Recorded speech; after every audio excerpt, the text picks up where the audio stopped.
So let's start with the swap flow. Okay, so we have THORChain, the swapper, and Binance Chain facilitating the swaps. Assuming that we have the Rune True USDB pool, so let's just refer to it as the USD pool.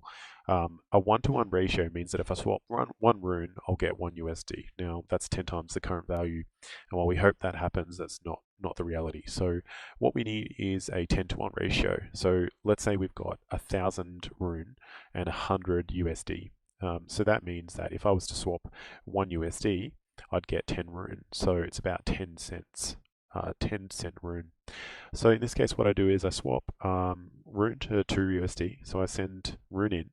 THORChain then calculates the XYK and then sends the swap back to me with the reference hash here. In the event that my instruction is malformed because I sent it manually or it hit my slip limit, which I can specify in the memo, I'll get a refund and it will come back to me. Okay, so what happens when we swap across a pool is that we change the pool balances. We change the ratio of Rune to USD. So in this case, if we were to send 100 Rune in, that means now we've got 1,100 Rune on one side of the pool, and we'll get around 8. We'll get about around 8 USD out. So that means now we have less than 100. We have about 90 something, 91, 92. Okay, so we understand that. Let's have a quick look at the architecture and how it all works. So THORChain can observe any blockchain or most blockchains. So in this case, let's say we're only observing Binance Chain because that's what the case will be when we launch. And we'll use just Rune and USD as an example. So we have the observer, and the observer is ever watching, always watching. And Thor nodes constantly observe what's happening on Binance Chain and reach consensus about what has just taken place. So in this case, what we do is we see your swap coming in. So we see you moving 100 Rune in. We reach consensus on that, and that observation is then passed to the state chain. The state chain then handles all the calculations and the update of the state, and then batch transactions for the signer to send out. TSS will obviously sign the transactions either in the Yggdrasil pool or the Asgard pool, the wider pool. So those transactions come back out. So you'll swap in Rune and you'll get USD out, and then the observer will also observe that outgoing transaction and make sure that it's taken place, that it's complete. So this is Bifrost, and this is THORChain. We obviously have the API, which is constantly sucking data out of THORChain and exposing that externally, so we can use that information. Okay, so that's a quick rundown of the architecture. It's very simple, and that's the key to THORChain, is that we simply have a replicated state machine.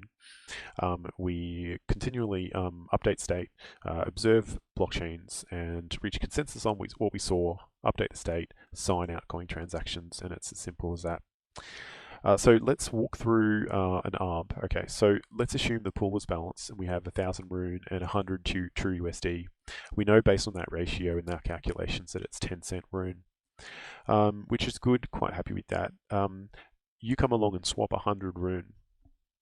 We calculate XYK, or well, our version of XYK, and we get 8.26 USD.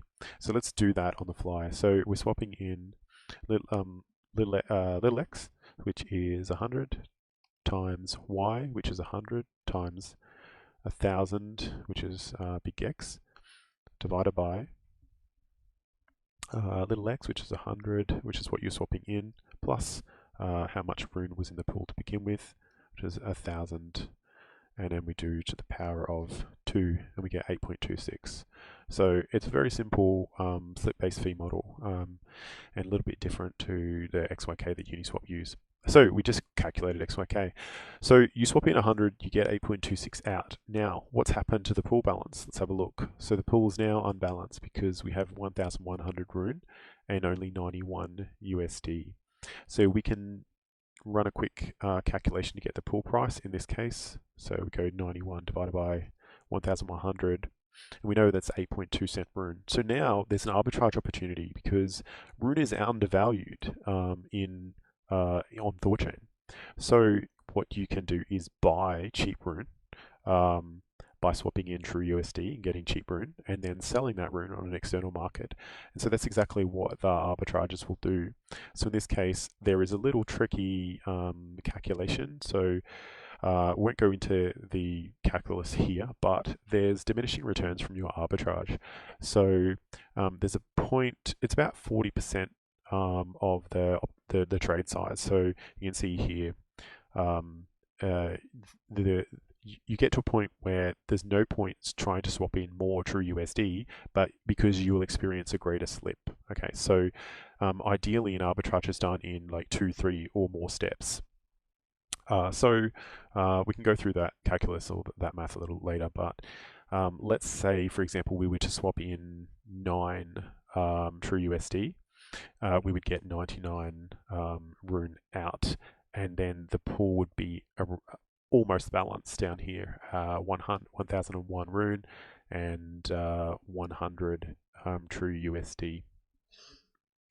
But there, as I mentioned before, there's a better way of balancing the pool, because in this case, the arbitragers actually experience a slip that hasn't made it economically viable for them.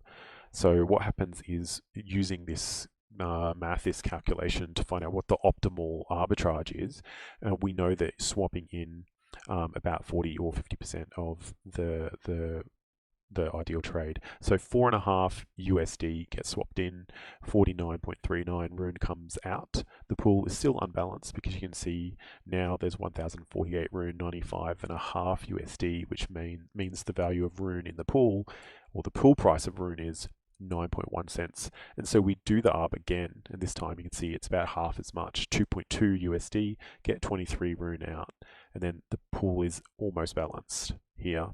And so this means that everyone has an opportunity to arb. It's not just the big whales, because the whales aren't, in its diminishing returns, the whales aren't going to complete multiple transactions to get diminishing returns. So everybody has an opportunity to arbitrage from the big whales down to the small guys.